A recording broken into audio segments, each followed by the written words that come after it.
back, baby. I feel like I'm back. I've been working really hard the last however many months. Get all the major projects done. I feel like I'm ready to wash some cars and do some wash and driving, and yeah. Got a fresh haircut. I'm ready to change my life here. Ready to get back to driving, get fit. I'm staying in this house for now, you know, and I'm moving anywhere. And I'm gonna build a wash bay. It's gonna be freaking great. 2023 is gonna be awesome. It's not awesome because I don't have both pressure washers on. There we go. All right. That should be, that's more like it.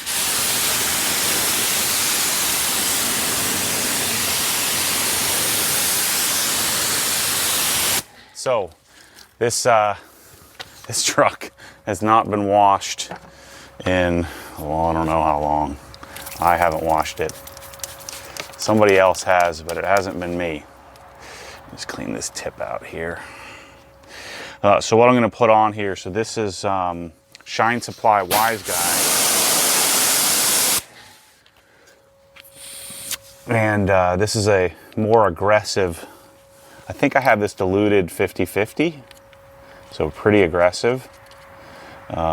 Clearly the coating has failed. The finish on these Volks is terrible. So I'm probably just going to get some new wheels. But I don't really care much about this truck, so I don't know that I'm going to do much about it. But these Wild Peaks are about toast. I think they have about 30,000 miles on them. I never got the thing aligned, and Michele, so the truck now has about 45,000 miles. Michele is a machine at driving around all over the place. You know what I want to do? Let's do, let's see, let's just do an initial cleanup on the face of the wheel here. Where's my wheel mitt? I think the G-Technic guys washed the truck. I think Jeff might have washed it once.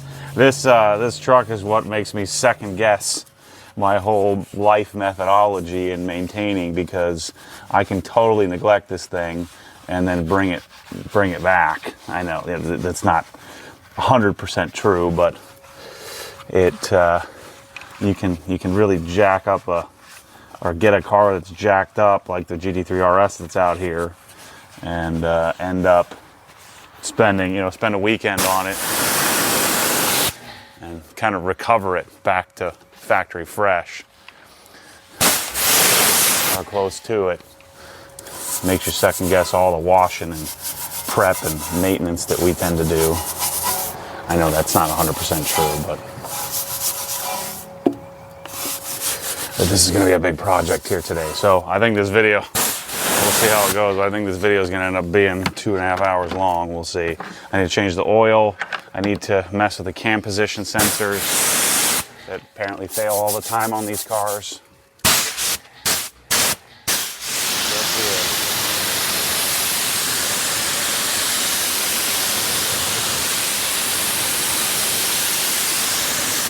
Let's do this again. So I'm gonna old school Matty Sunday weekend cleanup. It's gonna be a lot of fun.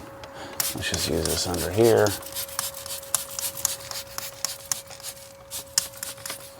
Crap, I should have brought some more. I'm gonna end up running out.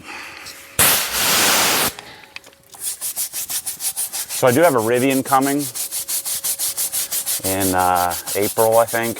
It says March to April delivery. And I think I'm going to take it because it'd be nice to have like a family flex vehicle. You know, the E36 is going to leave in the fall.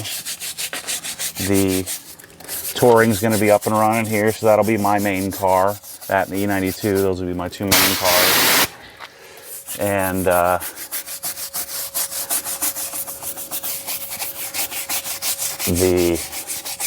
GT3 RS will leave, and then, you know, hopefully, you know, the plan is to find a really nice RS, depending on how the giveaway does. I have been really considering the idea of a roof SCR, like a collector, really expensive car that would be like a place to park money, invest. And that roof SCR is really interesting to me. It looks really freaking cool.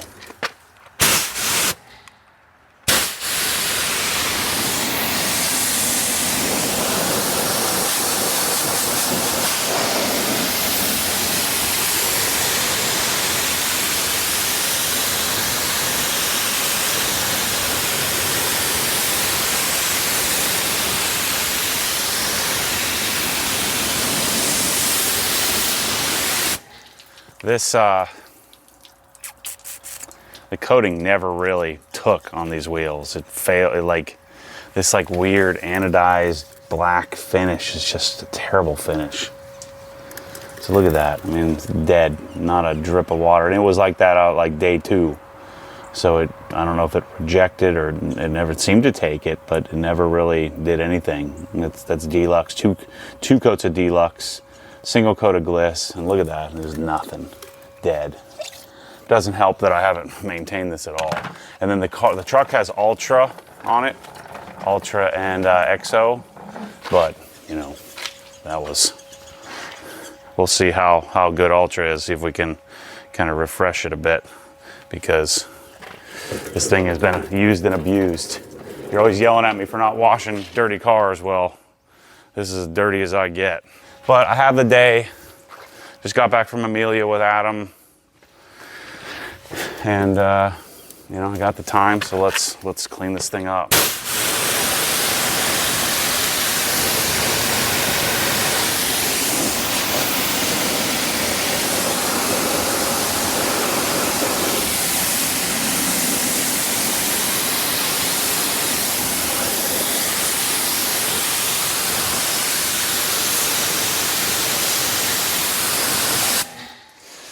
Yeah, see, the advantage, of course, of maintaining your vehicles is that, like, a lot of this stuff you'll have a lot more wear and tear. You know what I want to do? Let's hit this. I keep forgetting to get the proper orifice for my foam cannon.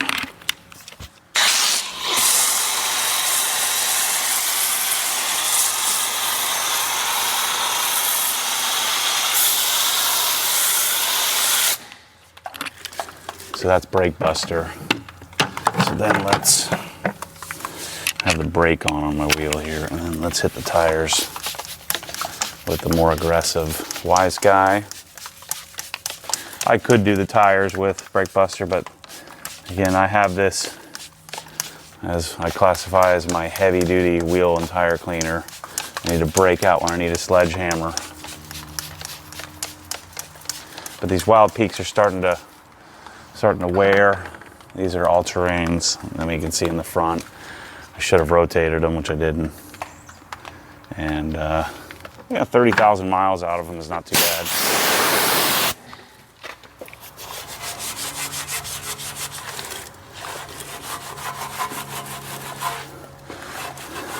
But something had to give here. Too many cars, too many projects, chasing too hard, and washing this truck was not an option, and now it is.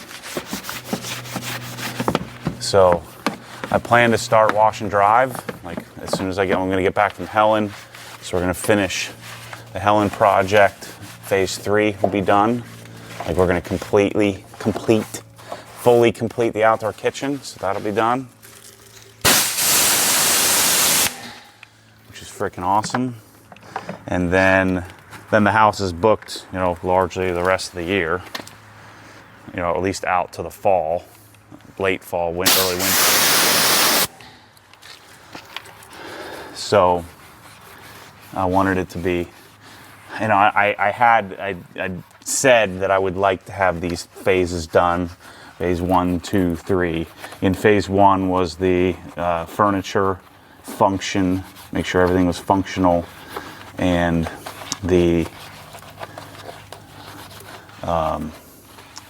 furniture function in the garage. So we completed that ahead of schedule. It was awesome. Then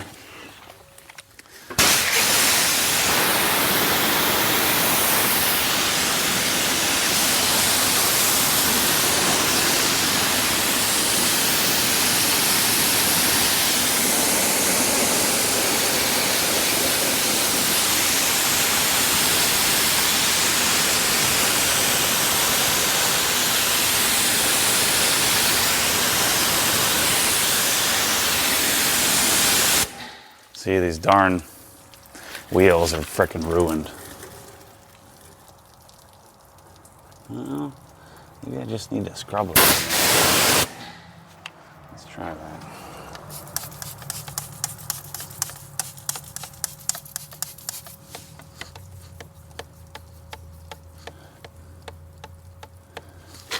Frickin' thing.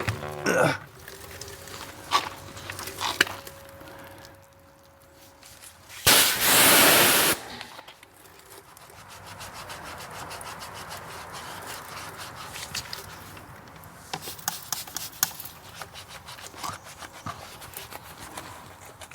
And phase 2, what was phase 2? I don't even remember. Phase 2 was home theater, making sure all the audio was functional in the house. I forget what phase 2 was. Phase 3 was outdoor kitchen and closets. Those are done. So we're looking real nice on the house for people to go and use it. Hopefully for us to go and use it too.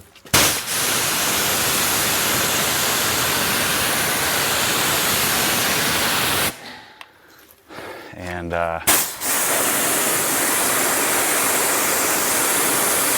so, you know, the money that I needed to do to, you know, tie up to do that has been laid out. So that's great that I no longer have that expense. And now, hopefully the house will cover itself. You know, I'd like to do a racing sim at some point. And I need like a, oh, anyway, what am I doing? I'm a freaking idiot. I had to brush here the whole darn time.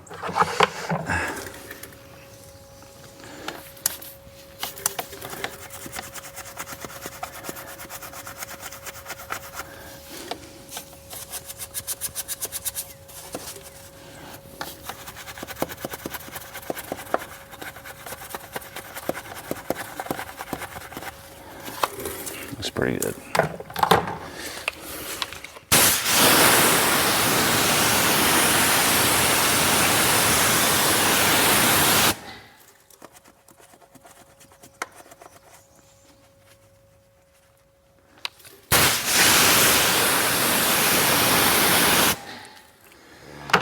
This is not a detail, this is just a wash. I need to not get crazy because the sun is gonna come beating down here. It's like 9 o'clock. I had to go get oil and all that crap, so I didn't get it moving as quickly as I wanted to. I had to go get this, some other stuff.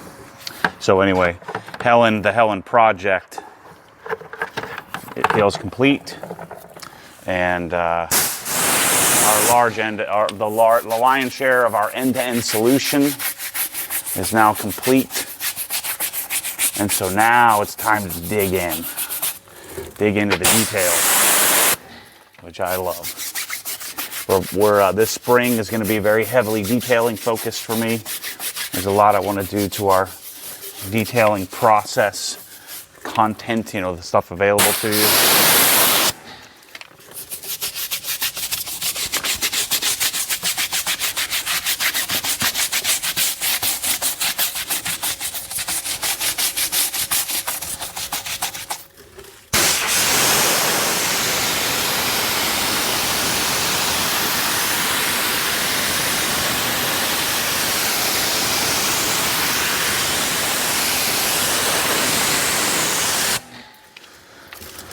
Let's do another round of this here. So that means like having less vehicles means that I can maintain them better. If I build a wash bay,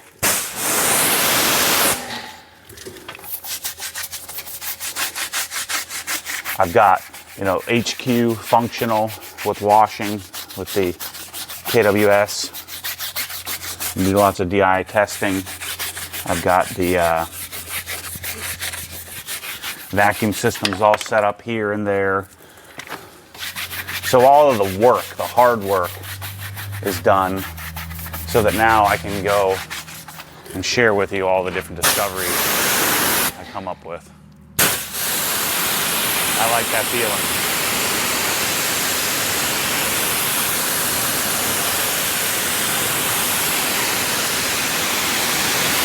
And one of the key decisions to all of that was staying here in this house.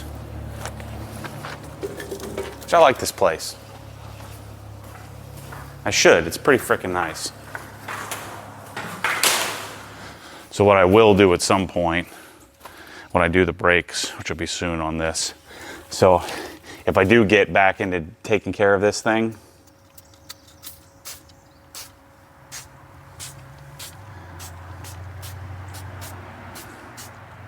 this is Atomac, which is a super high quality corrosion inhibitor.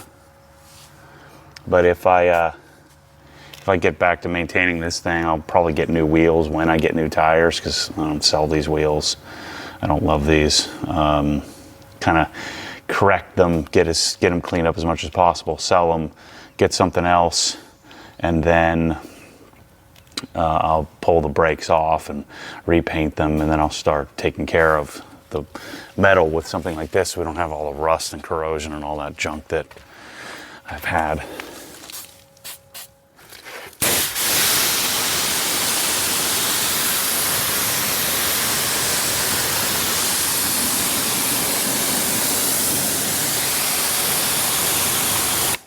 What the heck happened here?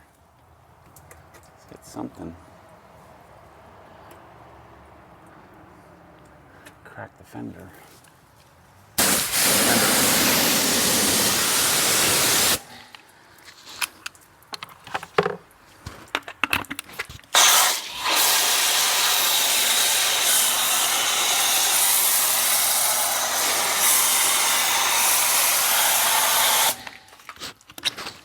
Remember that Brake Buster has some corrosion inhibitors, so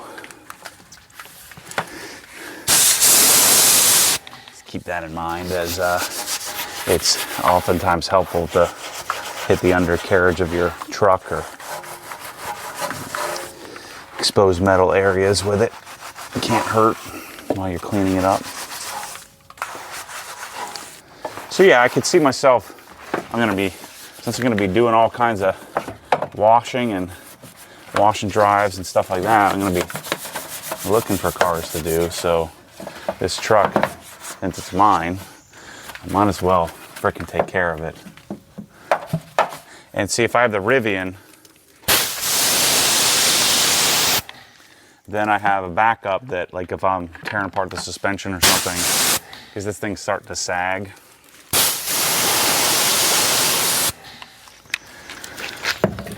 You know, this suspension is freaking terrible.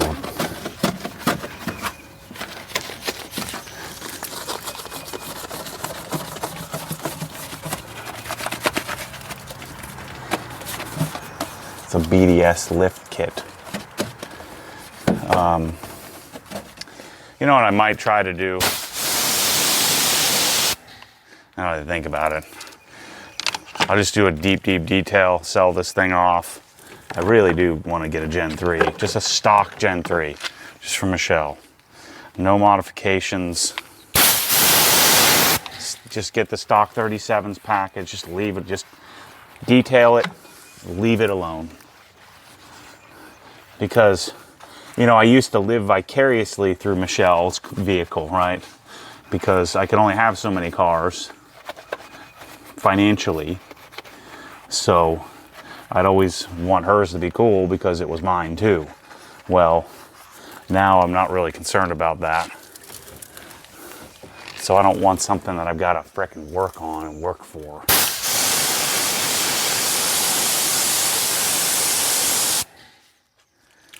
So if I just have something nice that I wash once a month, forgot to spray the tires. that would be ideal. And I'm gonna build the wash bay big enough where both trucks can stay in the wash bay, so at least they're covered. Wait till you see what I have planned for the wash bay too, man. It's gonna be freaking sick.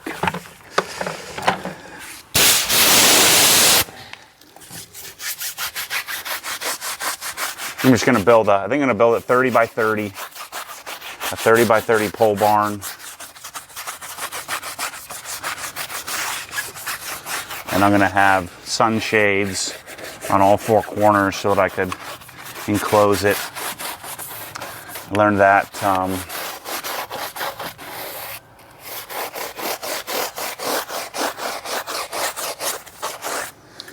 that having a wash bay is 100% the way to live.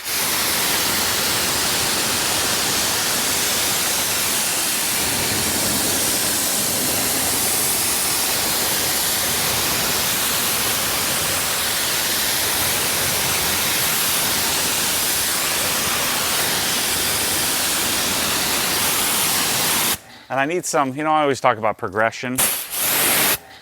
I need somewhere to go. So building an indoor wash bay is the ultimate goal. But, so I'm thinking, at this place, having an outdoor, covered pole barn type thing. And then in the future build a dehumidified, air-conditioned wash bay in the future, like we did at John's Garage up in Atlanta. Maybe have somewhere to go, some room to grow. That's been a real epiphany for me. That's a hard pill for me to swallow. I want everything right now.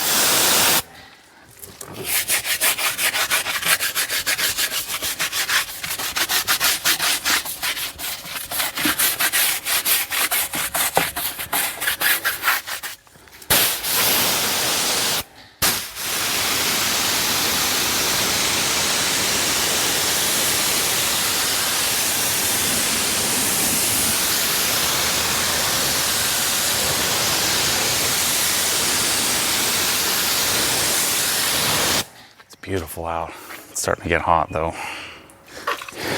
Let's see here. Let's get this. Let's hit the tires properly this time. Get it working. The vacuum system's almost ready. And oh boy, wait. Just wait. So with vacuum systems, especially canister vacuums, there's not much to reinvent here, right? And so I've stumbled upon like the guy. His name's Grant from Modern Day.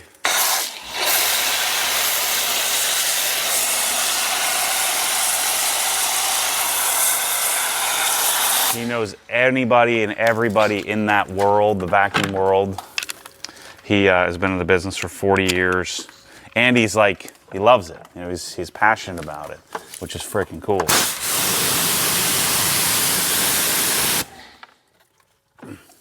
So he's been my resource after I reached out, explained to him what I was hoping to accomplish.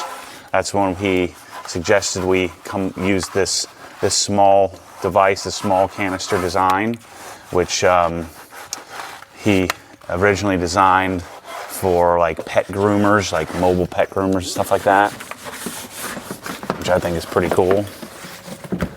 And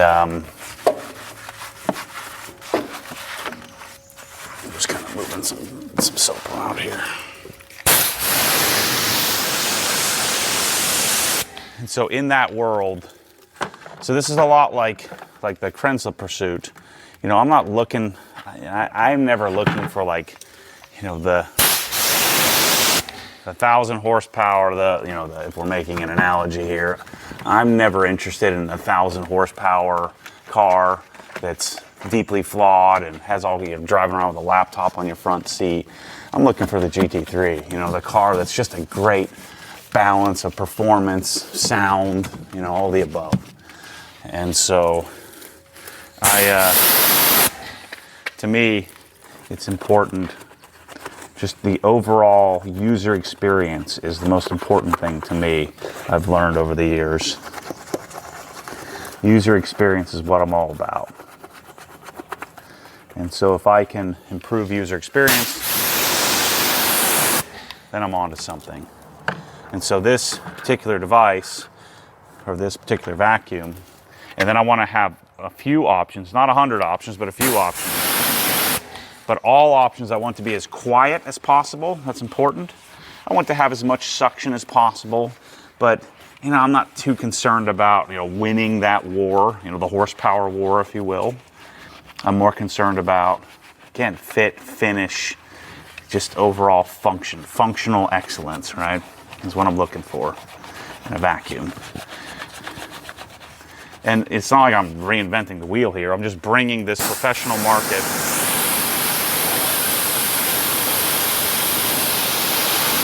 of professional canister vacuum stuff to us, you know, to the people, if you will. So let's just.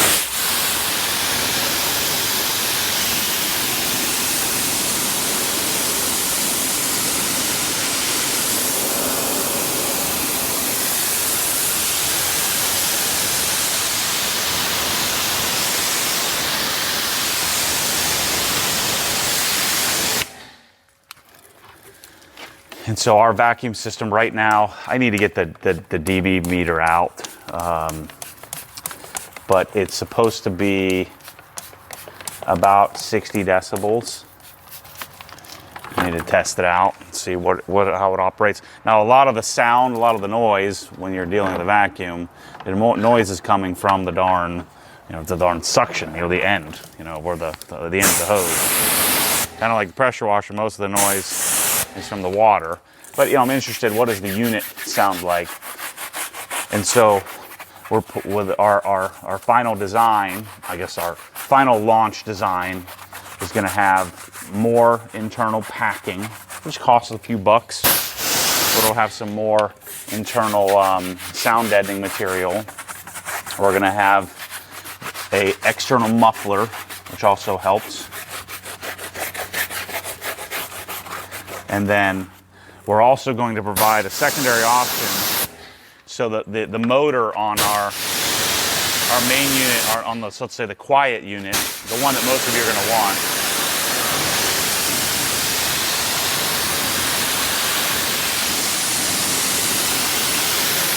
is a 5.7 inch motor. But we're also going to test and likely launch an 8-inch motor. That 8-inch motor is a 110 volt, 30 amp version, and that but that'll be closer to like what a Krenzel sounds like, somewhere around 70 dB, which is still pretty quiet, but not like whisper quiet like the other one. All right, so here's what we're gonna do. Let's fill up our rinse bucket here, and I'm starting to experiment with this. All you Europeans I've been yelling at for years, I'm gonna have to eat my words. The concept of pre-wash, you know.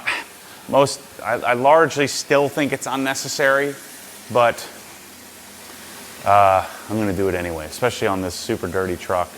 I'm going to pre-wash, so I haven't sprayed down the car, so I haven't pre-rinsed it, and we're going to mix up some built hamber. Let's do the more aggressive one. So there's the sugar-based version, and then there's touchless and there's auto foam. The countertop should be here shortly.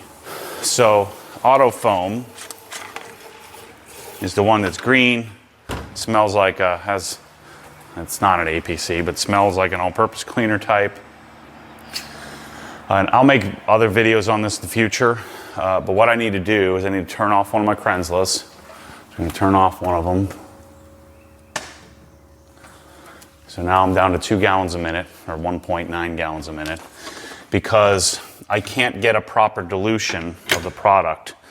So I want this to be, let's see, a 5% solution, right? That's what I'm doing.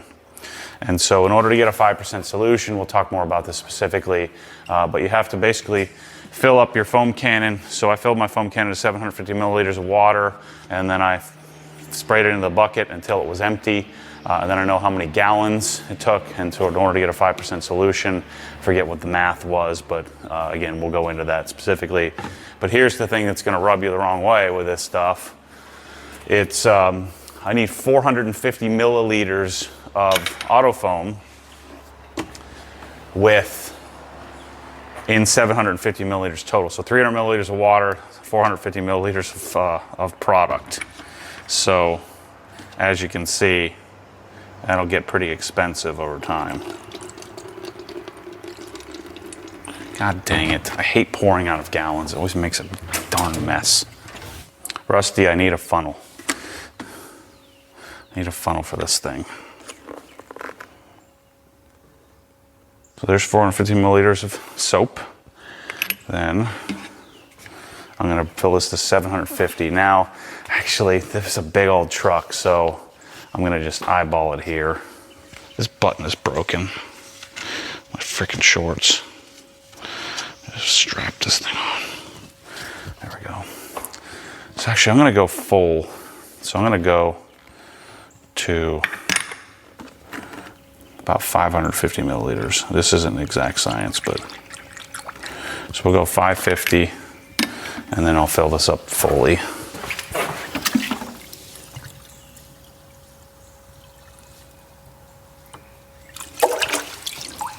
I'll put my cap on here, shake it up. So then we're gonna foam the truck, let it sit for a few minutes, and then we're gonna rinse it, and then I'm gonna mix up some GSF. Or no, I'm gonna do reset. Some reset. And then we'll see how good Ultra is at total neglect.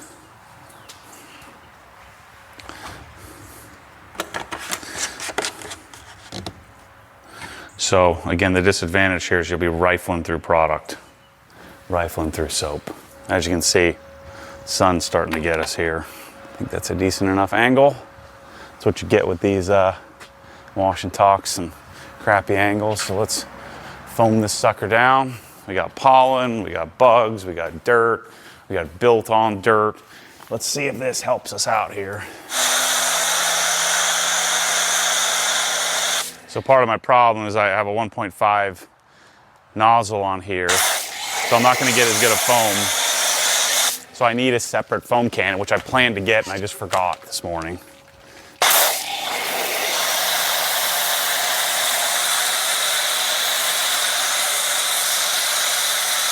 Because when you're on a single Krenzla, then I need a 1.25 millimeter orifice. Right now I have a 1.5 for the dual Krenzla.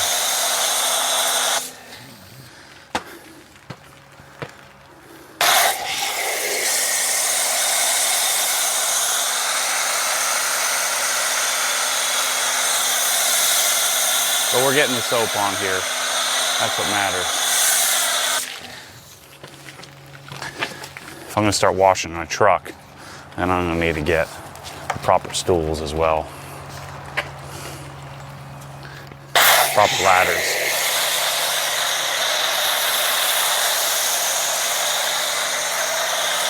So then what I'll do, while this is doing its thing, I'm gonna go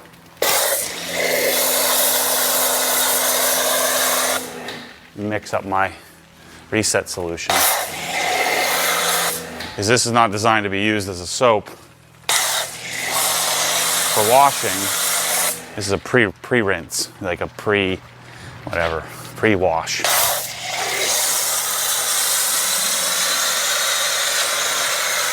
Cool.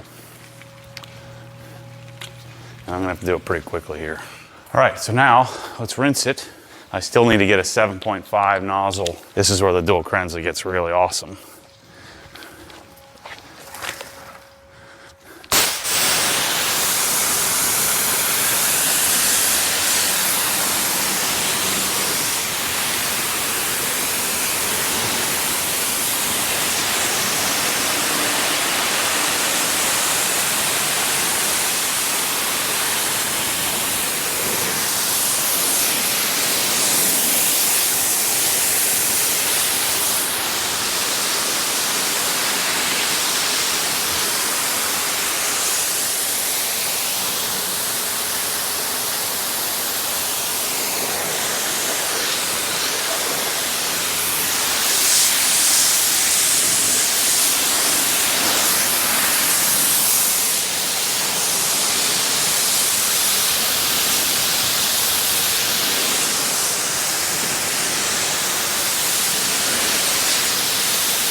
we'll find out if the coating is still doing all right.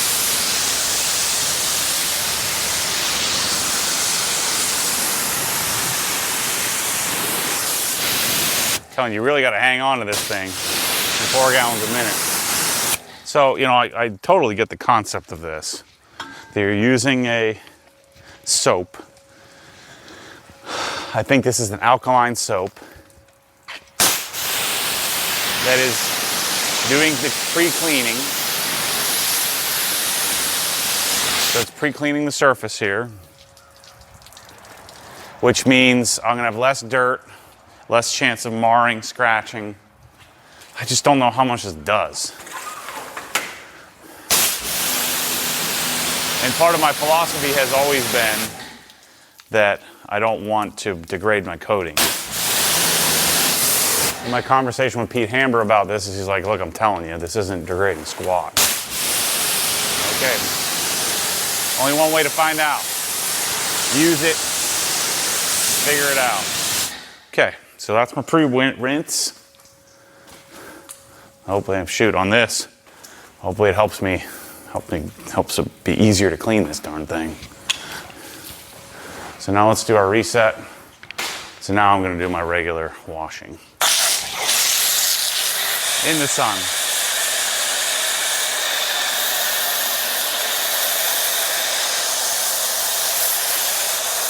I'm getting all the chemicals here. Now I got an acidic, slightly acidic soap. I believe reset is slightly acidic.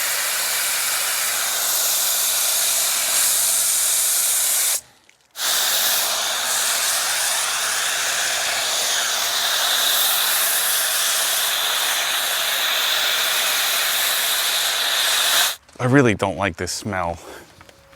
The smell of reset. It just kind of grosses me out a little bit.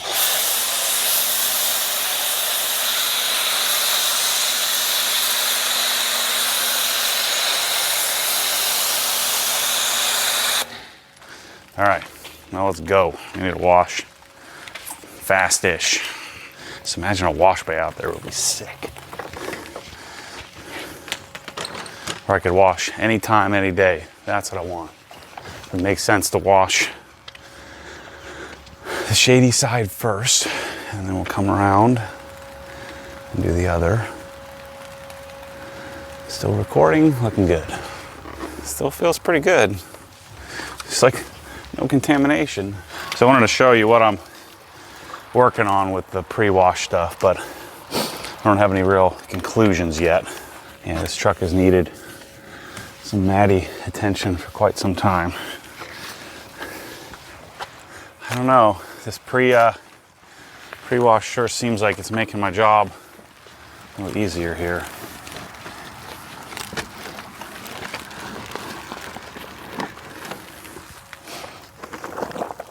So you F-150 guys, getting a code P3065, which is a cam position sensor. What I did about 6 months ago was I just went in,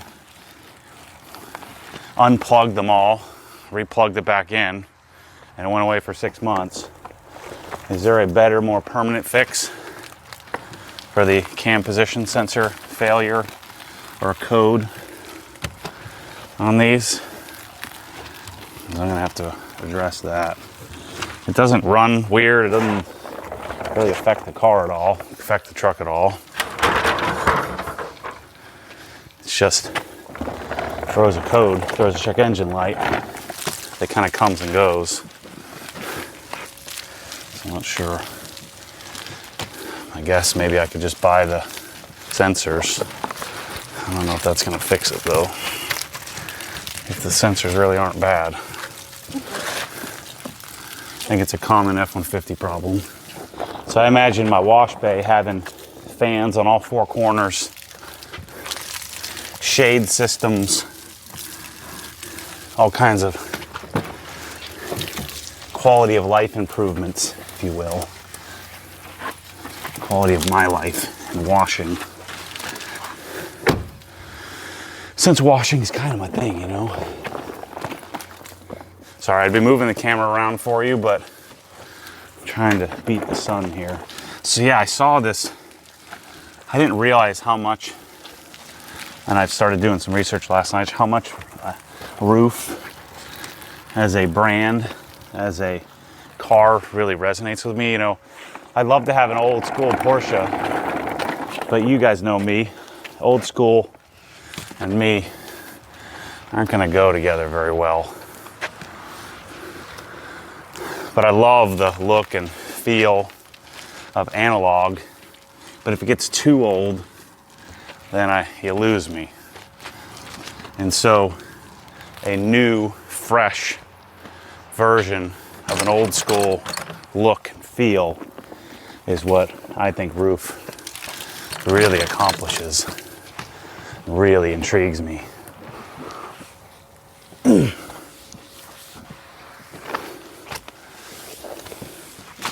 Gotta hustle up here.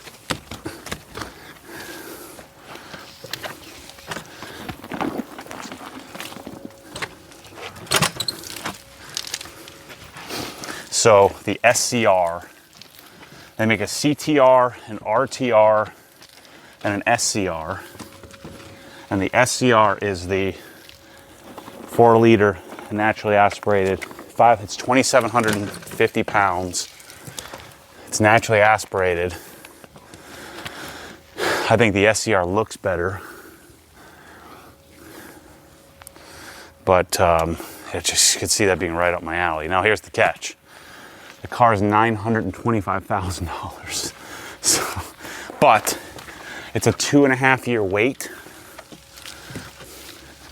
And I need to look at the market on them, but I don't think you can lose on that. I look at it as an investment.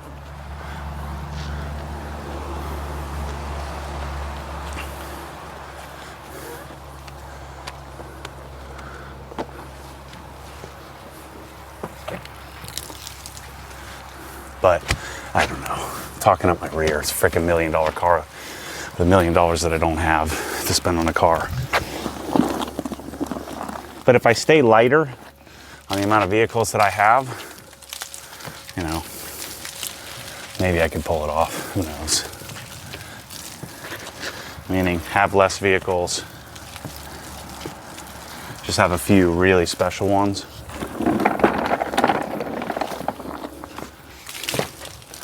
We're almost there. Starting to get sweaty. Yeah, I don't know, man. The pre-wash has made this a lot easier. I'm gonna have to make a formal internet apology video to the Europeans of the world that's been telling me this for 10 years.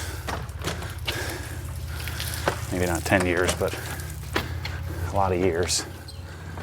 The part that I don't buy is dirt is dirt. Now, you don't understand. Our dirt is dirtier than your dirt. Okay, all right. You don't understand. Your dirt is not as dirty and doesn't cause as many problems. So, okay, you say so. Yeah, if I had done this an hour earlier, it would have been way better. 1 hour earlier. That's why you need 6-gallon buckets. Ford Raptor.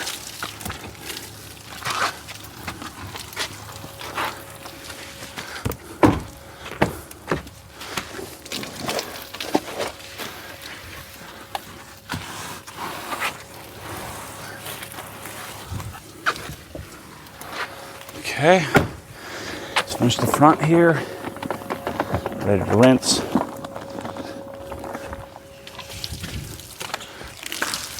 All right, let's get this here. Deal with that later. I don't like this rush washing. It's not my favorite thing to do. Can't really use DI with 4 gallons a minute.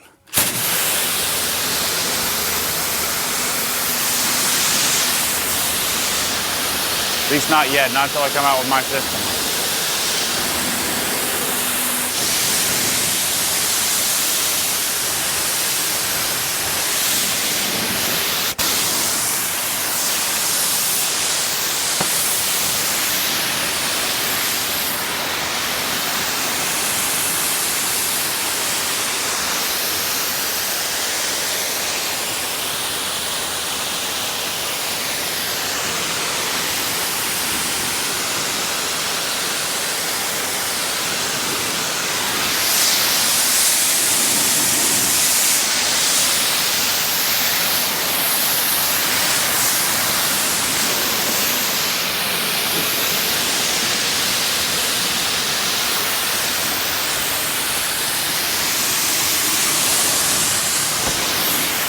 Yep, coating is toast.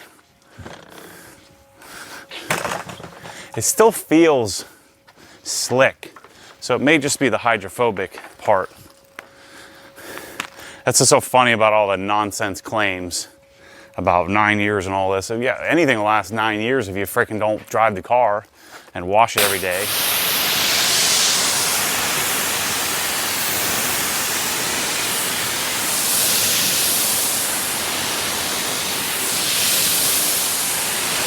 Yep, I'm gonna have to detail this thing.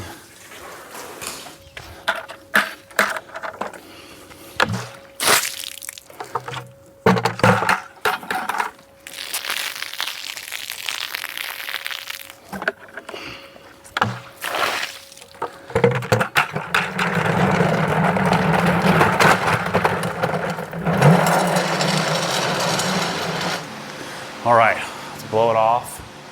Truck does look good. It'll look good when it's clean. So I'm gonna run the fans. Got the AC, you know, recooling it down. And we'll be able to turn the fans off in a little bit. Finally brought my stubby. I only have one. Uh-oh. This is one of the prototypes. Get my step stool out.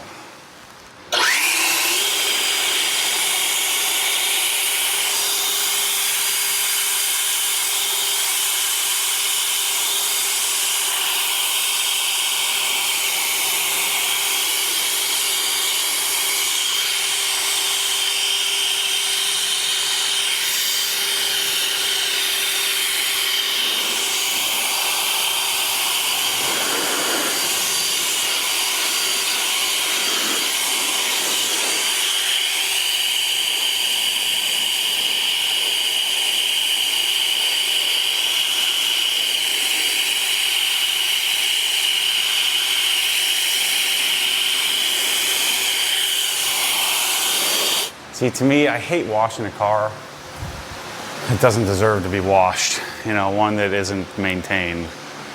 I'm just not really having a lot of fun here. It's just too dirty. And now the coating's failed. So I don't know when I did this, but let's say it's probably 2 years. So 2 years of neglect. So let's say, I don't know when it's done, but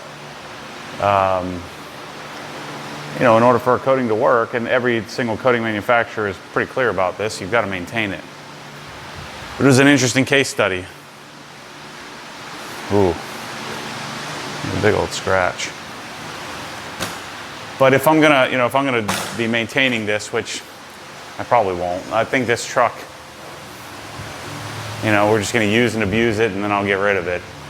You know, I just have too many things to do, too many cars to do. This kind of goes against my whole ethos, but I don't know. We'll see. Guess I don't need to make any long-term life decisions right here, right this minute. So let's do drying aid, and that'll at least give it a little something. Let's see here. Fresh drying aid.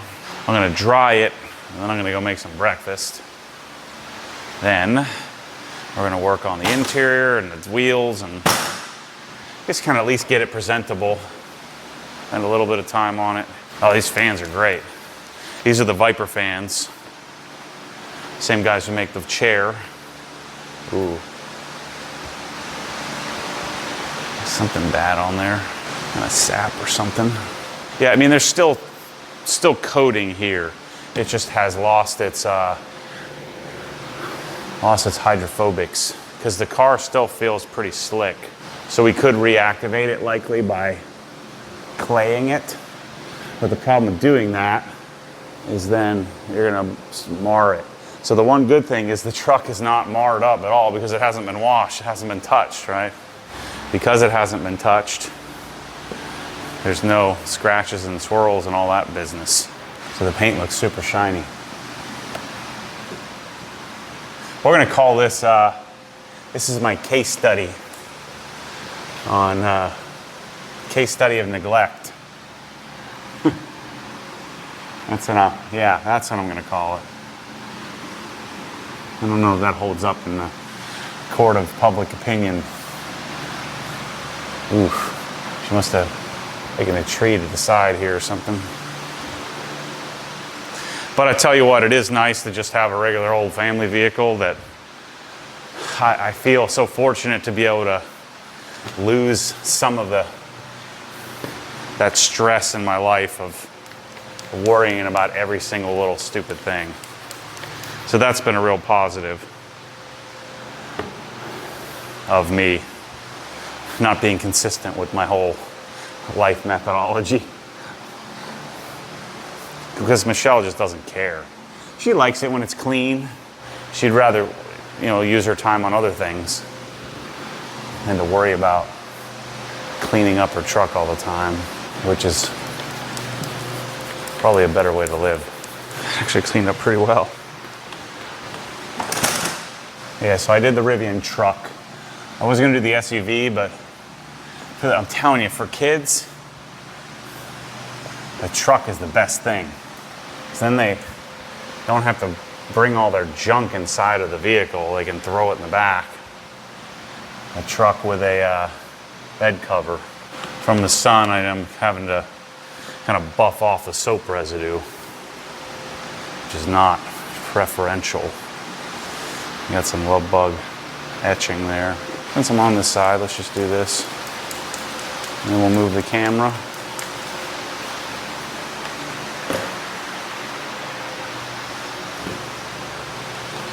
Almost ready to turn the fans off.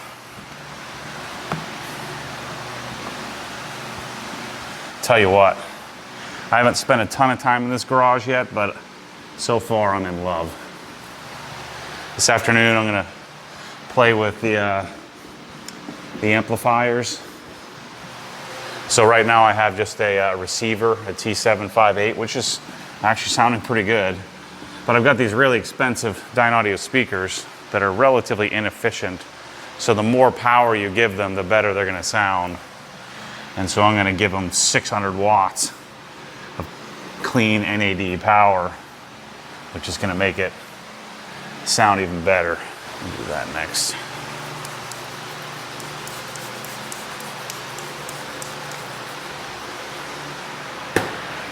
That's gonna be cool. So I'm gonna play with that this afternoon.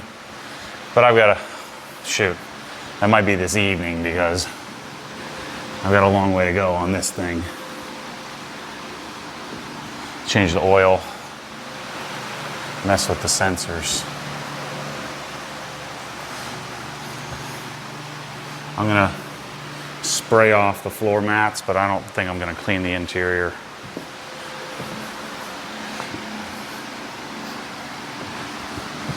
Michele says she's gonna do that. Have to make sure to get the E92 in here. Keep an eye on the weather. I don't want it to rain on it. E92 is nice and clean. So this week I'm gonna start, I don't know, I might start it when I get back. I keep pushing it back.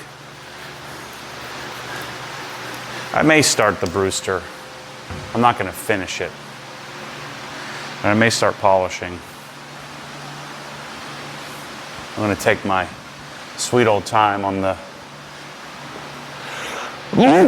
Brewster because I want it to be perfect. So I was at Amelia Island. I thought Amelia Island was a lot bigger than it is, and maybe because it has a new sponsor in Haggerty's, that it didn't quite have the buzz. But there's a fair amount of people there. And we didn't go to the concourse event that's today. So maybe there's a lot more happening there, but it just felt like the Radwood and I don't know, I pictured it being like Car Week where it was just took over the whole city. And it really is just in the Ritz-Carlton, that's about it. It was fun, but it's just not what I expected. This bed cover's not holding up very well, looks-wise. I'm pretty faded. And I can't complain for having complete neglect. But man, the paint is shiny as heck. It's awesome when you don't touch it. And the coating has done a magnificent job of eliminating any contamination buildup. The paint feels slick as the day I polished it.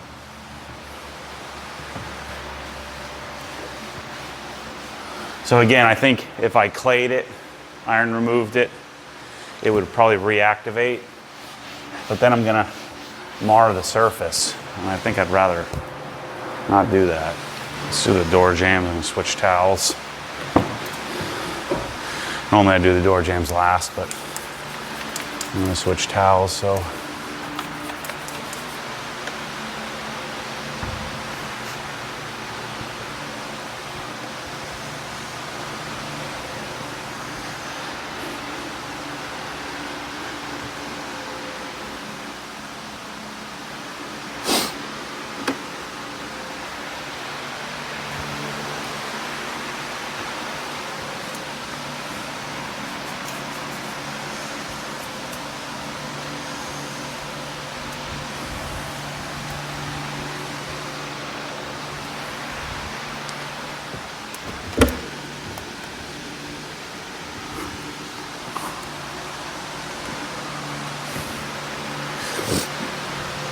I think I will clean the windows for her.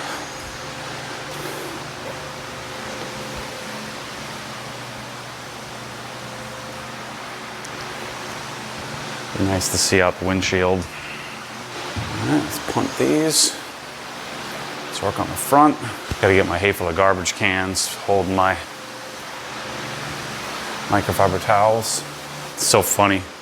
On Adam LZ's video of us polishing his car, some kid's like, "Your lighting, that lighting in there is terrible." It's like, I guess because we don't have hex lights or something. I said, there's no idea. This is the freaking best lighting in the world. I was cracking up. The thing I like about Adam so much, he's a lot like me in that you don't do what everybody else does just because they're doing it. Just do the right thing. And so everybody sees now the stupid hex lights in the garage have become the standard fare for like a nice garage. And it's just crazy to me because they're terrible. Makes no sense. The quality's terrible. It makes it annoying to be in there with them. You know, that kind of terrible quality light is fatiguing to you. So right now I'm at like 130 foot candles at surface level here because I have the lights turned all the way up so I can, shoot the video here. I normally wouldn't run them this bright. And then I just compensate the camera's exposure. But generally in video, the more light you have, the better off you are. Yeah, it's just funny. Or, when I pull the gas cap off, the gas cap leash off, these kids, don't you know that it has a spot to put it? And yes, I know that. Just funny to me. So we were having a good laugh about that. We'll just try. Yeah, need some more here.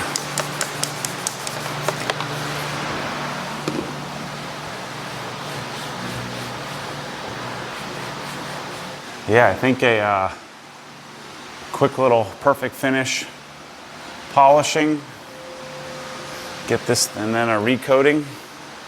I'd probably do a quicker two-step, just to make sure I remove the coating completely, and then recoat. That's what I'm thinking I would do to this. I'm telling you, man, it's the paint is freaking perfect. That's cool.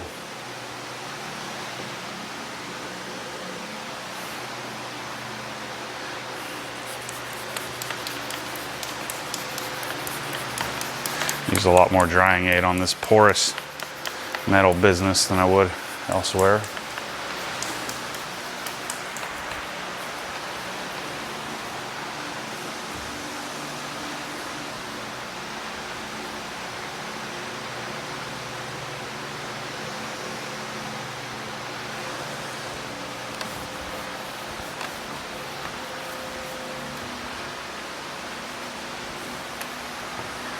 The grill actually doesn't look too bad.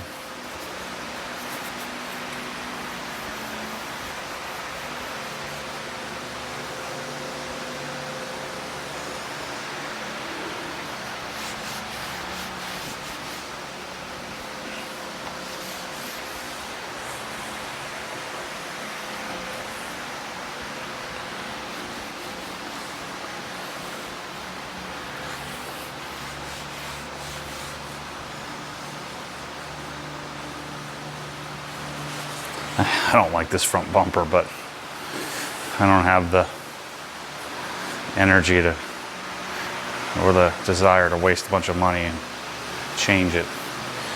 When it's rolling down the road, this thing looks tough. Like when this comes up behind somebody, oh my gosh. You can see the whole front suspension. Looks freaking cool. Little on the douche cool side, but still cool.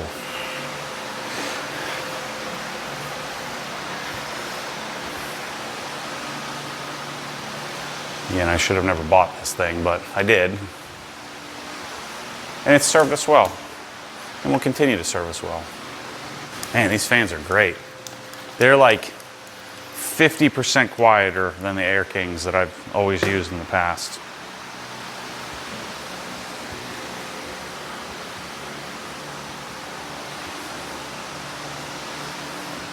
Like the Air Kings, I couldn't even turn on camera because I'd have to yell over them. And that was the quiet Air Kings. Yeah, I'm sure this thing looks good on camera because it looks darn good in person. Yeah. Paint-wise. Hanging out with Katie Bell, taking naps? You wanna go outside or you wanna stay with me?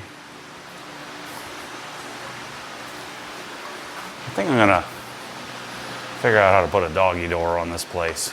I'm going full dog person once I do that. It's all downhill from there.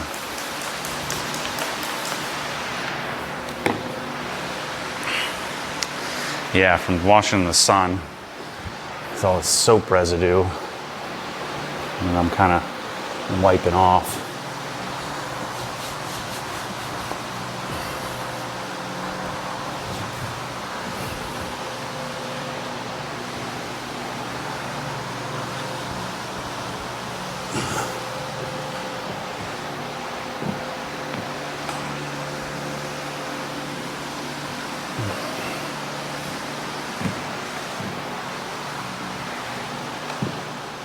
See, this is what happens, like your trim and wiper arms and all that kind of stuff starts to yellow or white, get all chalky and gross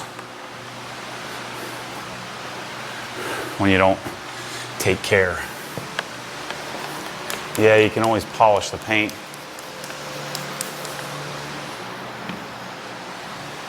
So I'm talking myself out of being lazy. Can someone find me a Gen 3 Raptor at MSRP? I want a 37s package, preferably white. That's what I want. And then I just won't sell this because it's not OG spec. I just trade it. So if I wash this thing up and take it to a dealership, they'd lose their minds because to them, this would be clean as crap. To us, it's a regular people's car. Shoot, screw you guys, I'm not turning the fans off. I'm still sweating. Whoa, almost took myself out. Man, this thing is a lot of work.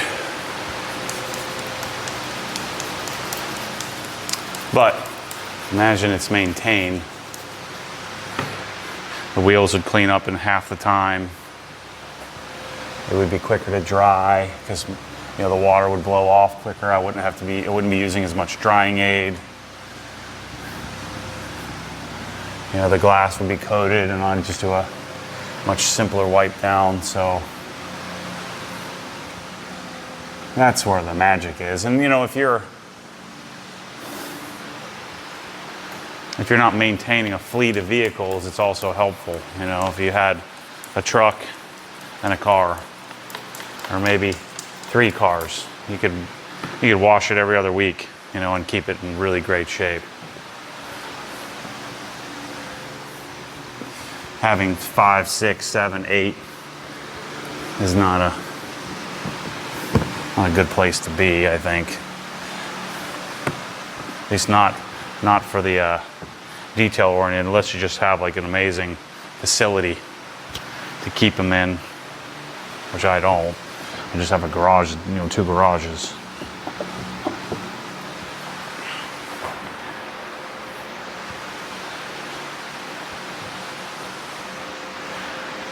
Come back and do these door jams.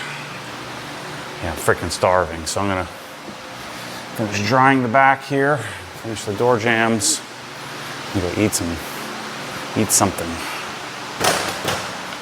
You know what? I changed my mind. I think I do need to do I'm gonna do the whole interior, because I do want to use the vacuum on something nasty.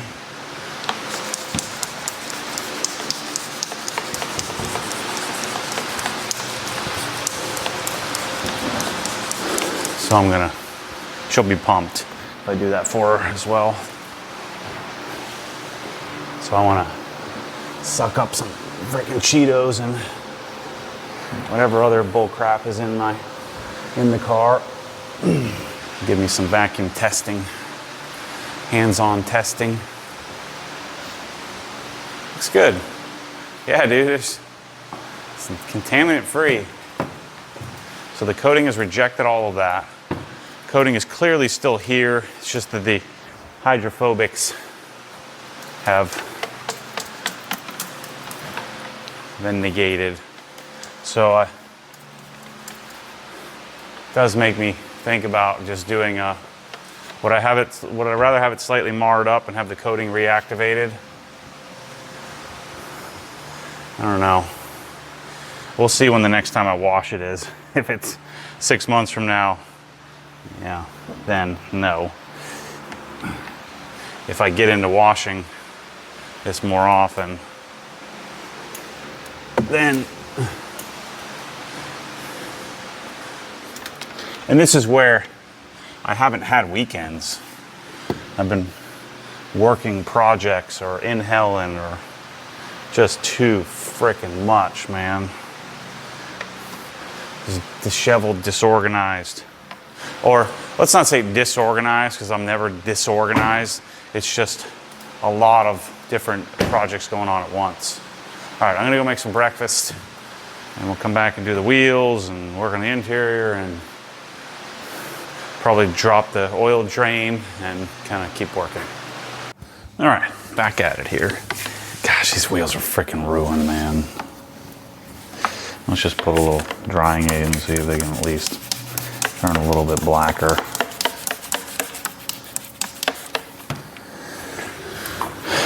Yeah.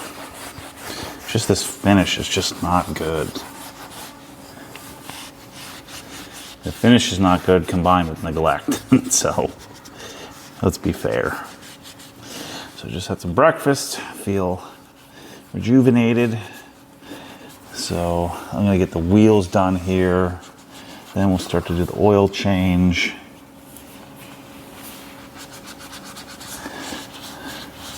And then after we can let the oil drain while we're working on the interior.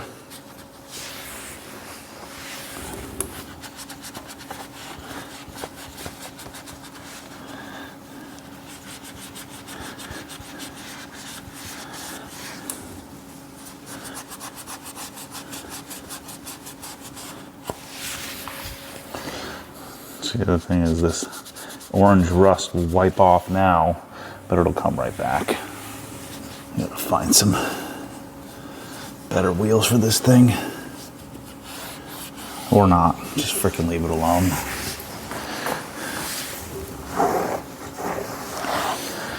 Well, let's put some dressing on here. I don't know if I have any, I really should do some stoners, but I don't think I have any here.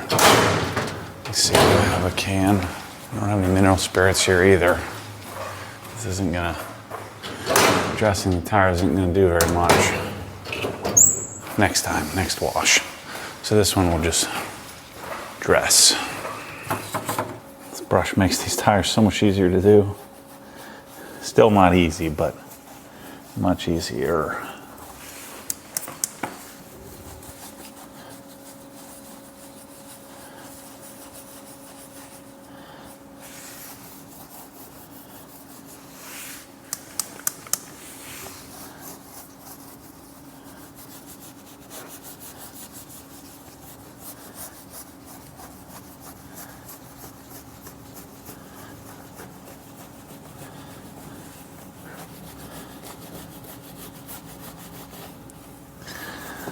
This isn't going to hold up very well because I didn't do the prep. Doesn't matter because these tires are toast. It's time for some new ones.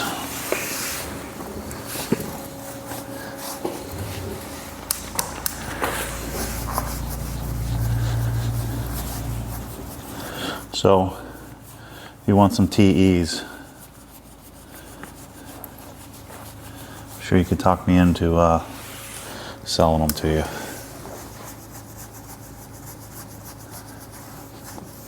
Might just order some methods. They're cheap, they look decent. I think this truck needs some bronze wheels. That's what I think. I think that would look cool.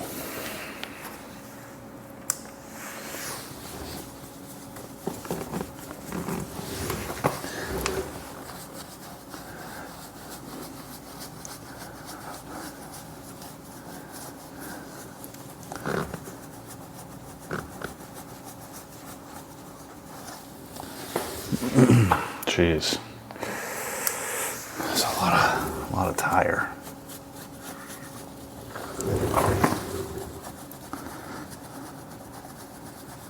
What I'll do is I'll back it up a bit, a couple feet, so I can get the bottom after I'm done here.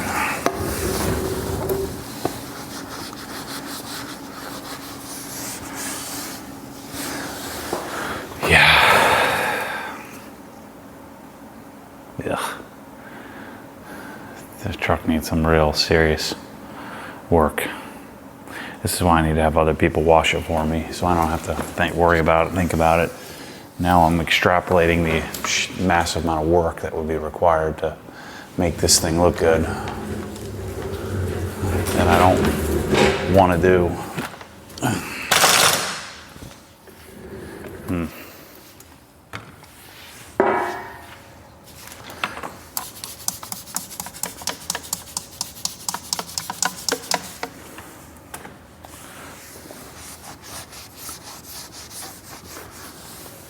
It's like even the drying aid doesn't do anything to these wheels. This finish is terrible. I thought for sure this simple matte black finish would be easy, but I guess I was thinking it was going to be more of a satin than a matte. It's not good.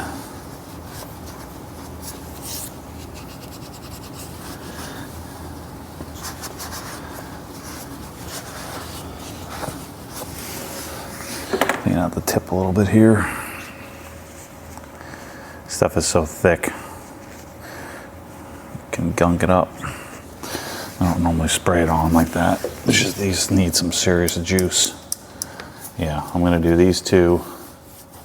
So then I'm gonna take a break from them and do the start the oil change, and I'll do the other two. This time I'm smart. I brought a giant piece of cardboard because this truck has a weird, I think it's the aftermarket bumper. where the oil filter ends up dumping oil all over the place. I'm telling you, this brush saves you 15 minutes on these tires. Makes it so much easier. Rears look pretty good. That just means the front alignment must be a little off. Camber's a little off. Yeah, we'll pull it forward so we can get that last little bit. Let's start the oil change. Oh no. Crap. Forgot to get the freaking stuff out of the attic. Let's finish the wheels. All right, I'm gonna finish the wheels here. I'll come back to you in a minute. All right, first thing I need to do, I need to pull out the floor mats here. So I'm gonna get these out of here. And I'm gonna rinse these off or pressure wash them all. I'm gonna put the 25-degree nozzle on and go get it. Let's go under the seat first. Oh boy. Ooh, quarter. Nice. Oh my gosh. I need to vacuum this off first. It's too much junk. These kids. Dear Lord. Okay, so let me get all the big stuff out of here that isn't gonna suck up. Pencils, socks, hair ties. So then if you haven't seen this yet, check this out. So my vacuum's actually up in the attic, but it's the hide-hose system. And so I'm gonna have this all organized out, but I've got all my attachments here, and then pull my hide-hose out. This is 50 feet.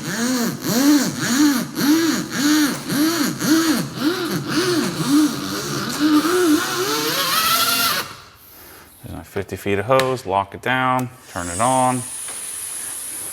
Super quiet. Whisper quiet. Tons of suction. All right, what do I want here? Let's try some of these. They don't fit.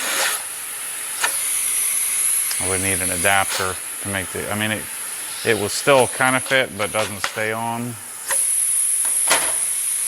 Let's try this.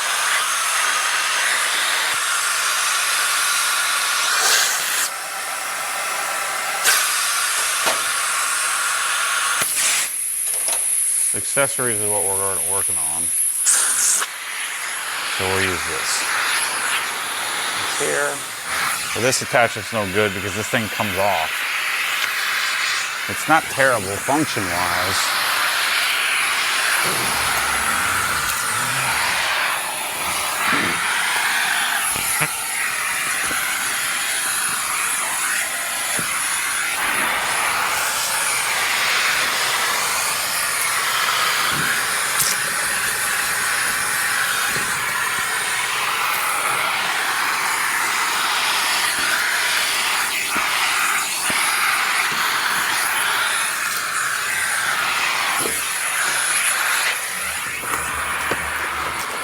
Man, this thing works great.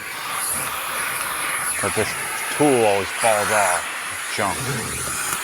So that's going to be the big chase, is to find accessories that are great.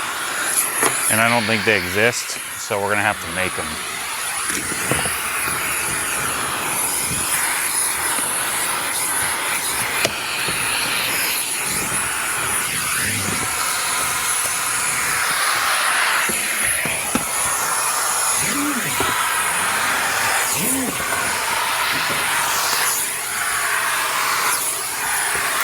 The best part about this system, now most of you aren't going to do hide-a-hose, but the best part about the system is that I don't have to get anything out. I don't have to put anything away. So it can take away one of my pain points, which is vacuuming. Interior cleaning. I don't like it. I don't like doing it. So this will make the user experience better. This outside. All right, man, it's bright out here. Hit it with some APC.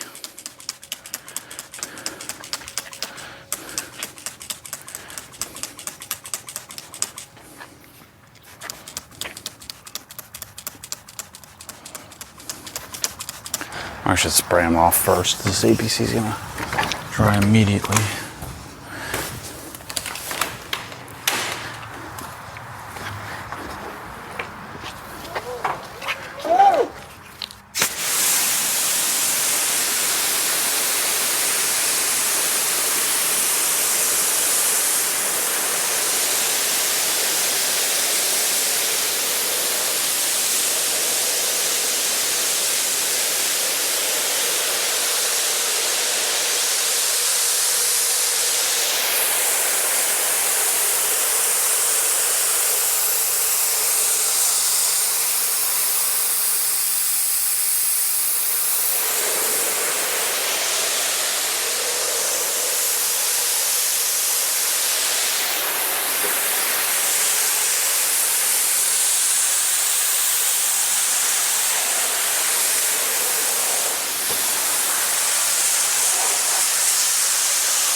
I actually think the way to go here is to do M39.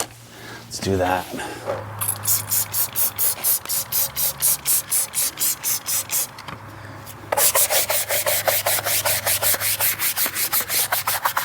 This is product that doesn't exist anymore, but we're trying to reverse engineer it. So I think we might have something here soon. But I use this on all trim to like remove polish and stuff. The polish residue. Can work on this too.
We'll come out here and flip it.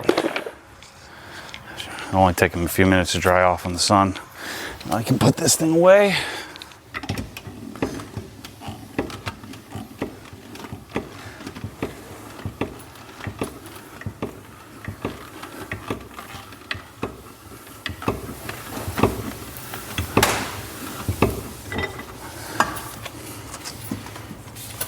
Yeah, I gotta swap this with the OG hose.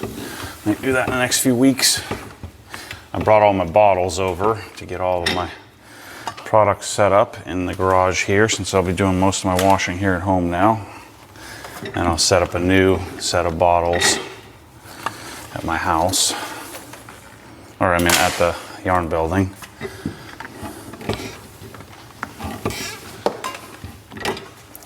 Gee whiz, let's go. Unwind this crap.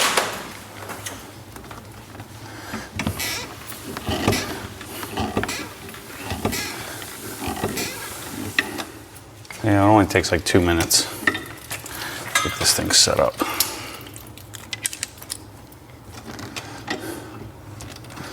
Looking pretty. Done. All right, let's go back to vacuuming.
Knock out the glass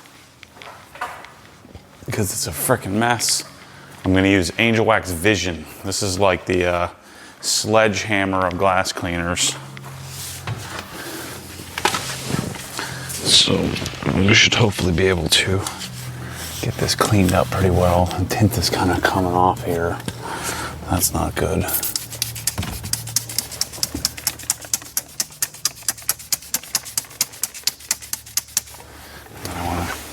Get this off the dash because this has a lot of ammonia on it. Get this off of here.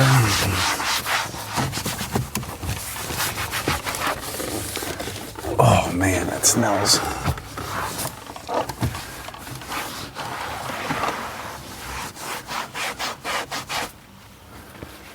Okay. I think we should freaking go to town.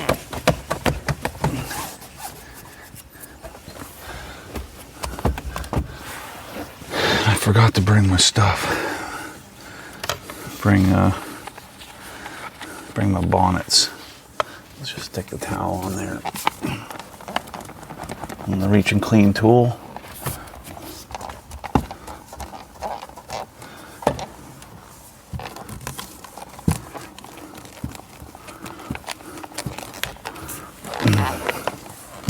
Michelle's not gonna know what hit her when she sees it, can see out the window. Okay.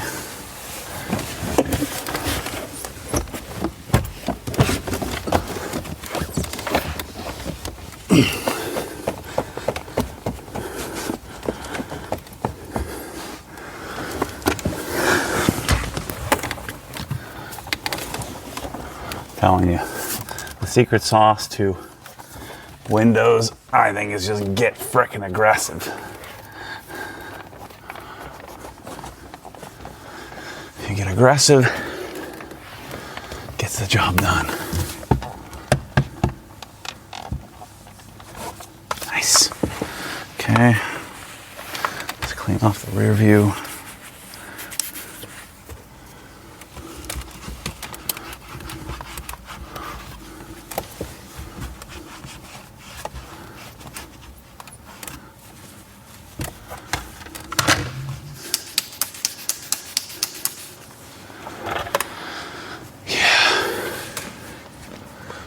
Big.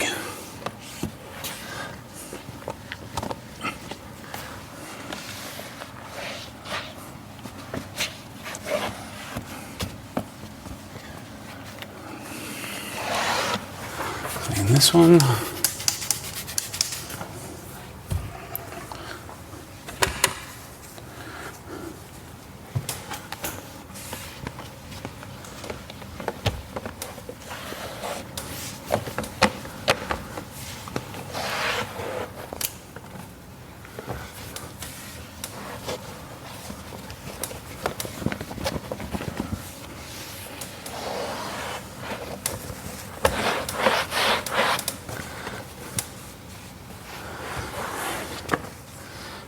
Do this last window here. Let's do some quick interior wipe down. So let's use a little old school neck set Cockpit Premium.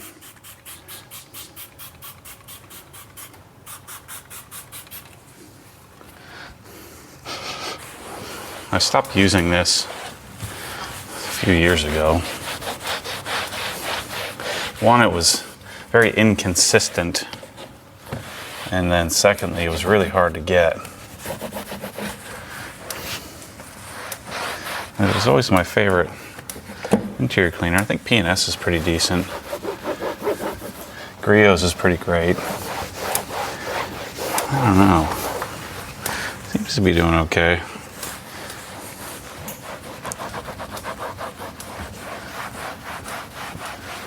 The key with an interior cleaner for me, I don't want anything left behind.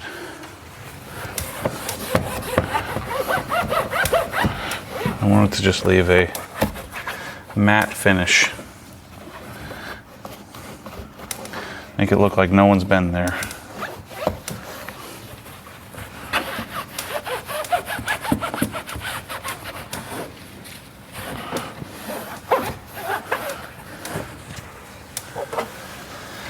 pretty nice. Let's just do this here. Ditch this towel.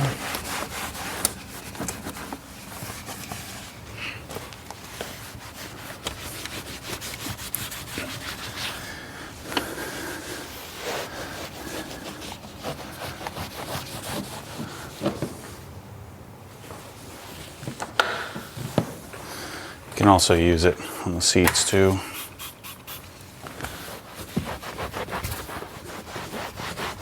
Not my preferred leather cleaner, but just for a simple interior wipe down, works pretty well.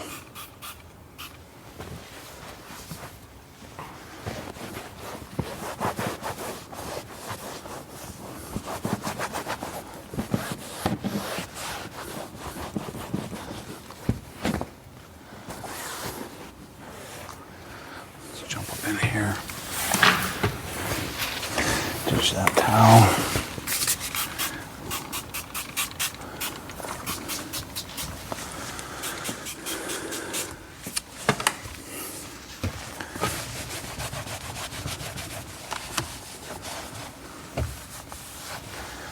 Yeah, the steering wheel really needs a color lock leather cleaning.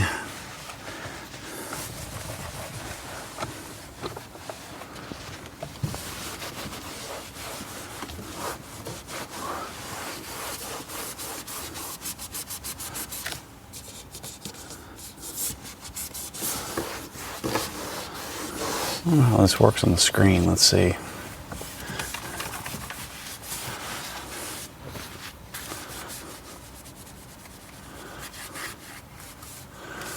I'm doing okay. As you can tell, I'm interior. I want to get in and get out.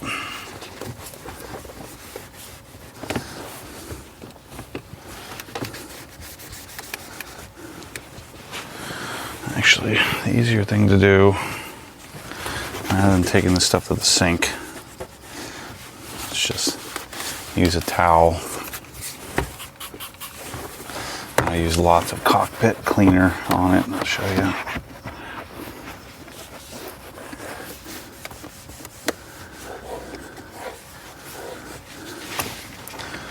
So like in here, I'll just soak it down and clean it out with a towel. The other thing you could do is just take it to the sink and wash it like a dish.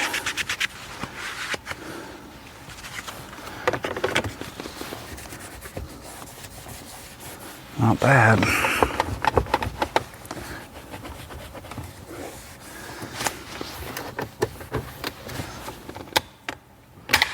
Shell's gonna be pumped.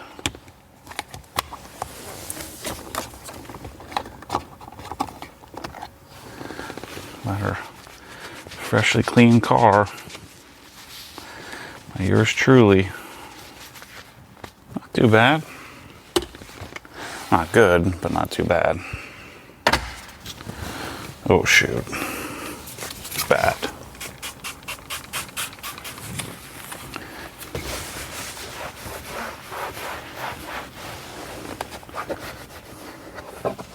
I'm doing a mediocre job here.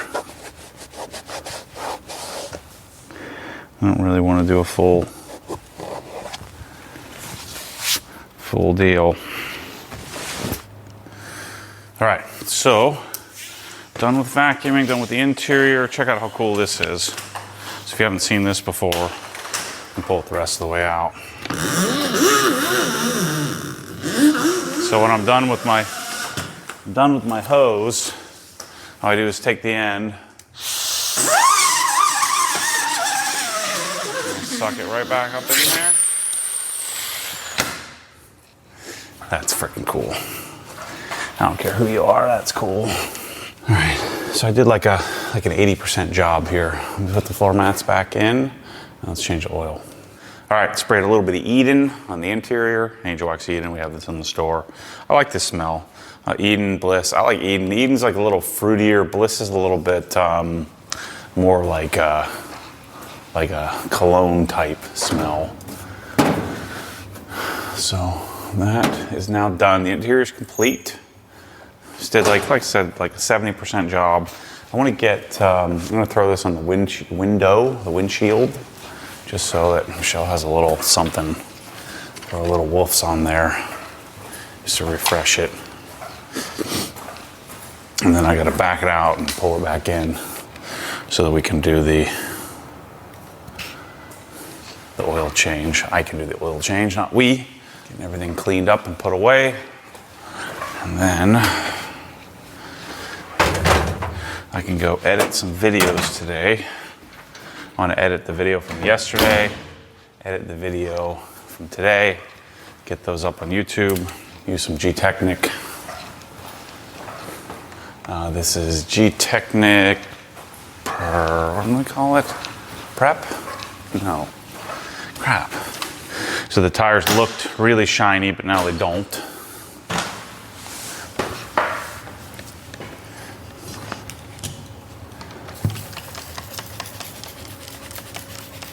Why is the name eluding me of what this stuff is called?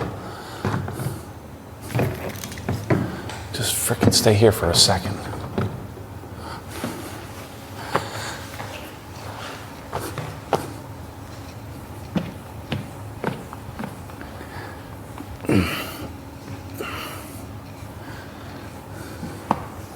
Crap, what is this stuff called? I'm a freaking idiot. Oh shoot, the antennas are about to fall off.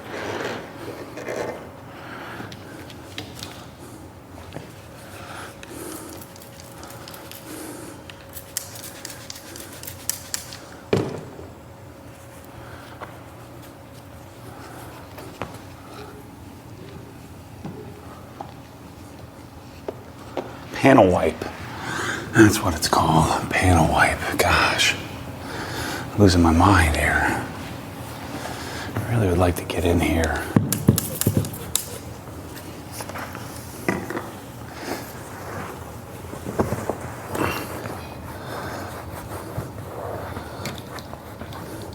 And we'll put a fresh coat glass sealant on, which Michele will mow through in a couple of weeks, but at least she'll have a nice experience for a couple of weeks. It only takes me a few minutes to do it.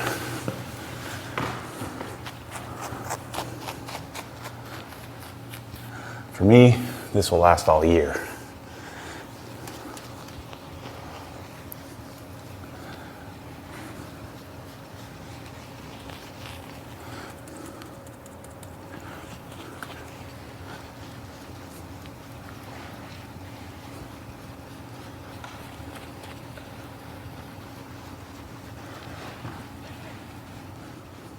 So I'm going back to Helen next week, Thursday. I'm gonna finish the outdoor kitchen, get the bunk room functional. The bunk beds arrived. I have the other 2 mattresses arriving as well. Then I'm gonna come back. So I think I'm gonna continue to work on organization this week. I wanna shoot a bunch of videos too. I don't know of what, but of something. So I'm gonna shoot a bunch of videos this week so we have some videos when I'm in Helen. Although we'll make some content when we're up there too. Start the polishing series using all the new Rupes stuff. Rupes microfiber pads. Okay, so we'll let that sit.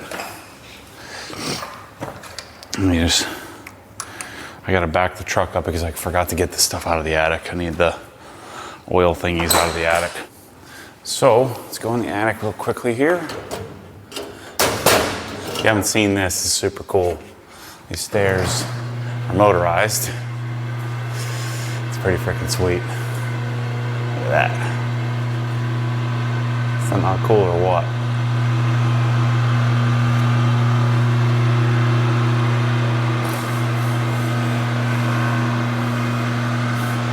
I think it's awesome.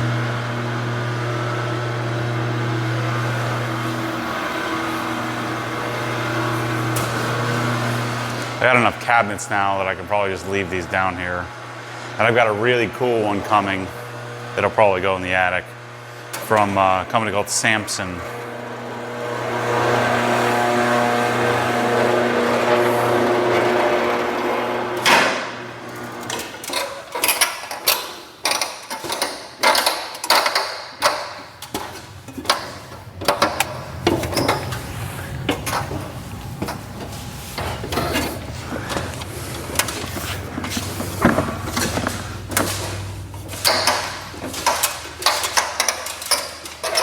What's up, buddy?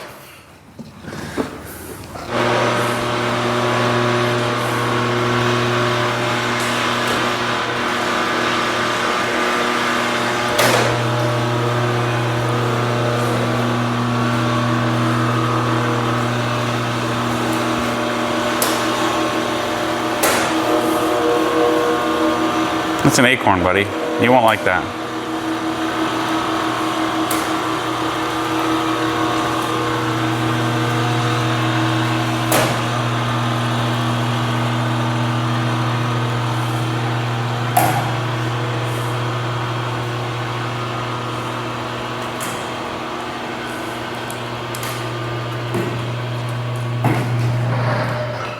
All right, let's get this oil changed.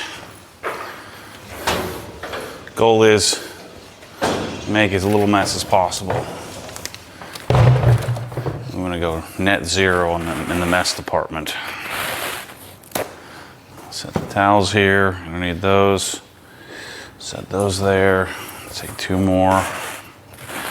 Always take the dipstick out first and take the cap off so it will vent nicely. Man, I should have cleaned the engine bay. Take this off. This out. Put these on the bench.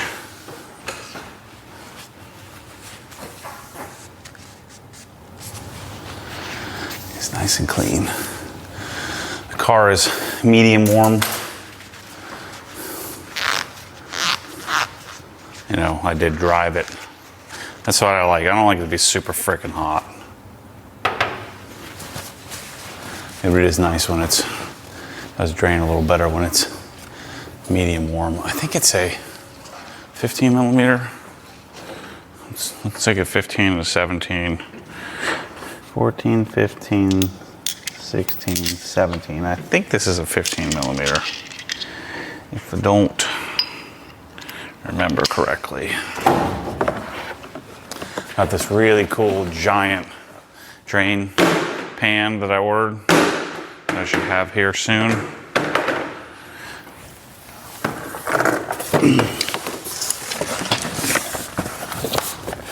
Cool thing about the lifted truck, they don't need to jack it up. I was right. 15. I don't know why I brought all that. Don't need an extension. But we do need as much oil catching stuff down as possible. Try to keep from making a mess. Righty tighty, lefty loosey. Gotta deal with the sway bar under here and the coolant lines. I think those are coolant lines. No mess. Nicely done. All right, that one's good. Now comes the mess, which is the, where does it come out? I always forget. I think I can find it here. Oh, it's right here. This is where the oil filter drains, and the oil filter on this, I think with some of the modifications, has become really complicated to get to, or really hard to get to. I always forget to order the drain bolt. Now comes the hard part. Let's hope that I can get this one off relatively easily.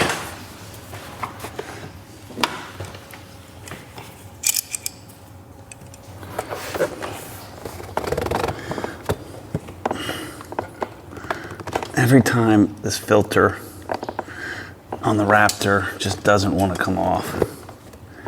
And I always put it on hand tight. Oh, I think it might be all right this time. Let's see.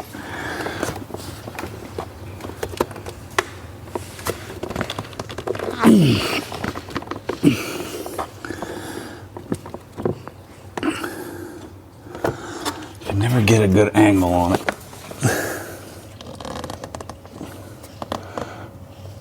I think I got it. This will be amazing. Every other time I've changed the oil on this Raptor, it's taking me freaking half an hour at least to get this stupid thing off.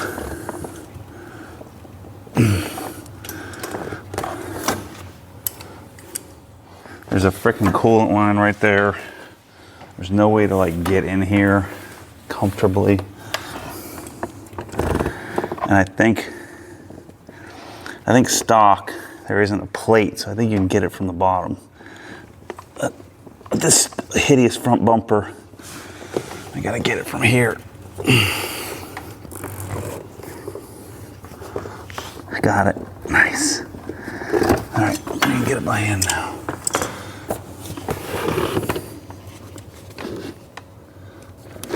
It sounds like it's dumping all over the floor. It is, as usual.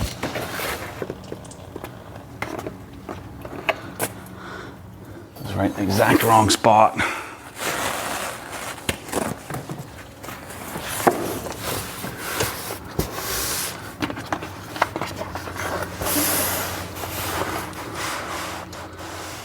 That's right, it never drips out of where it's supposed to drip out of.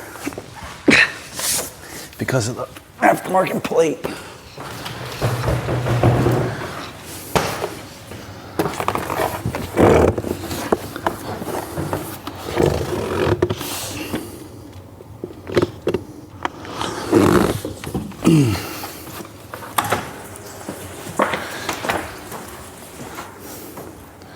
There's the oil filter. Yeah, last time I had to catch the can in the wrong spot. So I had to get a basic Fram filter because they didn't have any proper filters.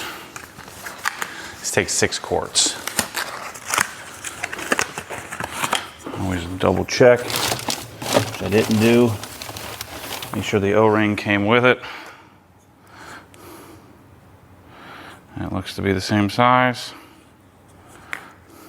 Good. Maybe putting the old school Fram on there will help with the takeoff in the future because it has this.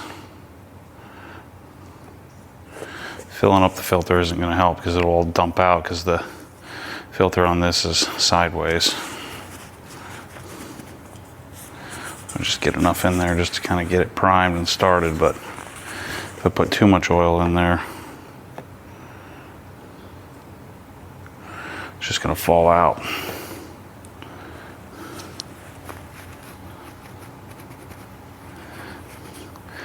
Just lubricate the O-ring.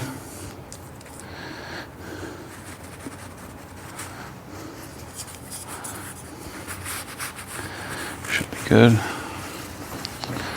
Our cap back on our quart here so we don't mess this up.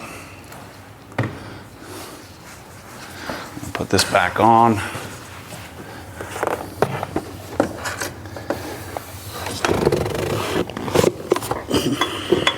Every time I change the oil on this thing, like this should be like a 20-minute deal. I always turned into 2 hours because this frickin'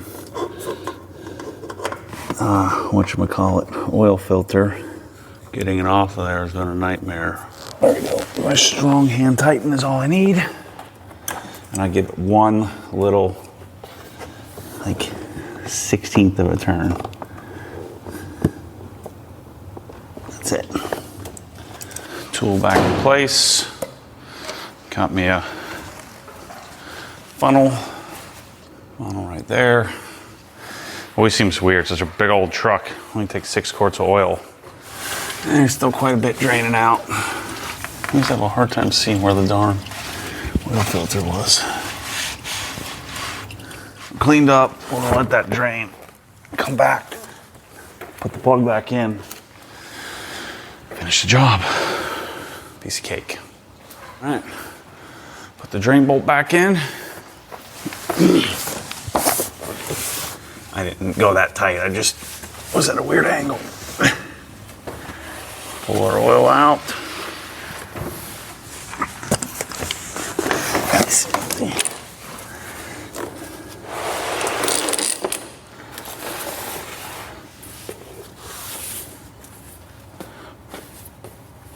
This thing is probably toast.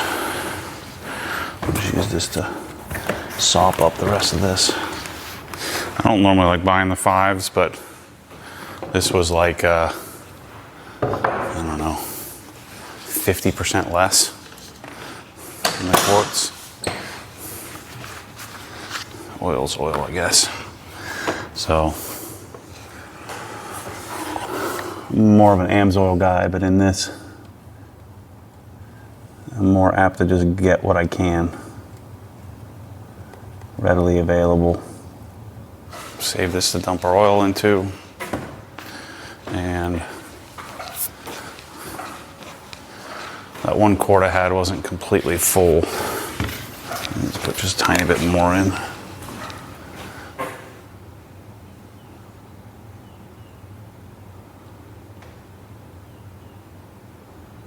Good. We'll check the level. Set the funnel right here. I'm gonna need that in a minute. It always makes me feel like a real man. Doing some oil changing. It's like a real man weekend thing to do. There we go. I'll reset the oil light. Let's dump all this here.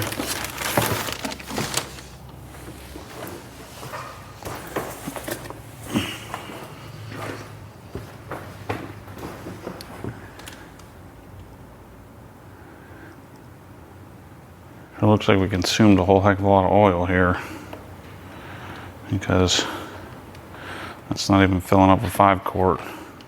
And what I always do, I always buy, every time I get oil, that's when I buy my brake cleaner. But I always buy a container of brake cleaner. That way I can clean out my oil pans. So these they look new, but they weren't.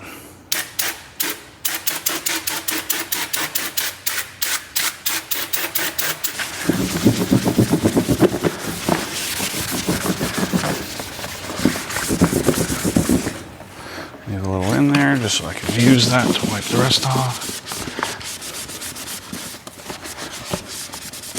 See how that works? Now, it's like new.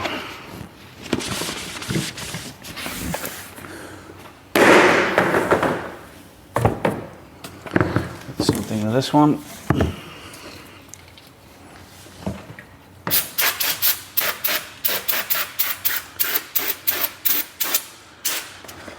And just like that, our oil containers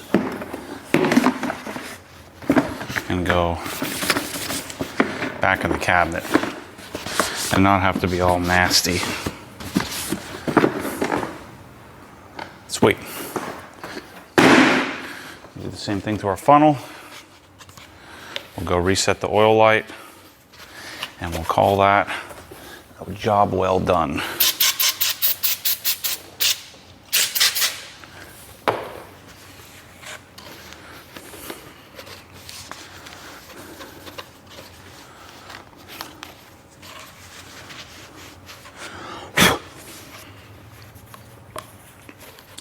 So that's a wrap. We'll call it a super wash and talk. I did an interior. I also did a bunch of other stuff off camera.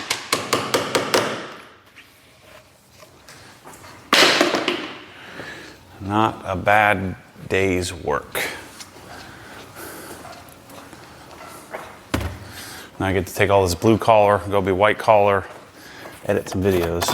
So what I'll do is I'll take this oil and I'll go dump it in my my oil catch bin, and then we take it to AutoZone once every few months. But I'll start the truck, I'll pull it out, start it, I'll reset the oil light, I'll check the level, check to make sure the oil is at the right level, add some more if I need to, which I shouldn't, and that's how we do it. So anyway, thanks for hanging with me on a Sunday. Lots more of this stuff to come. I like doing this. I think you like watching it, so we'll keep doing it. See you soon. As always, Stay tuned for more crazy. See you soon.